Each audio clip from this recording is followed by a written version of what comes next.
Hello, and welcome to Fusion Writing, where building character meets creating structure. We have got a great week for you this time, and it's going to be our Zettelkasten week.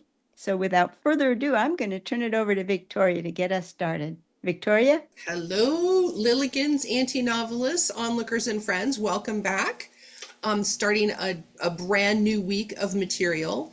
And with that, what I wanted to do is I'm going to take you through the process of what does that zero draft thing look like. I've gotten a lot of questions about that. And so when we get to tomorrow's session, I'm going to break out some cards that I'm actually working on in drafting my book. I'm going to show you what can be included in the zero draft. And then we're going to talk a little bit about once you have all of that stuff, what do you do with it? How do you put it together?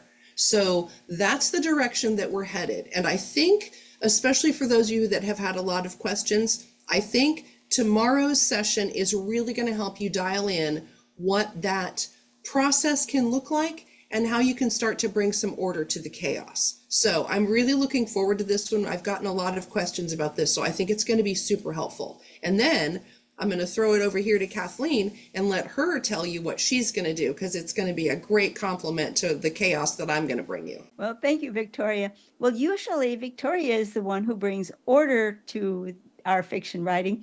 Well, we're trading roles this time, and this time I'm going to compare how Victoria handles her numbering system in her book, Zettelkasten for Fiction, and how I handle it in my course, Reawaken the Dream of Writing. So this one is partially for you, Bev, because you've been asking how those two fit together. And so I'm showing you how they give you different options. You can use either one or a combination of both, but how easy it is to fit both of our sets of information into a structure, and that you can then number and then put some order to the chaos. Because when things start flying at you from every direction, you need buckets to put them in. And so that's what we're going to do tomorrow when we set up the map, is show you how to build those buckets so you have drop-off places as ideas occur to you when you're working.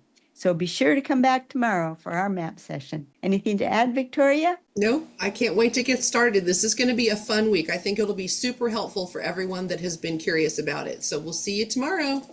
Okay, very good. Bye-bye.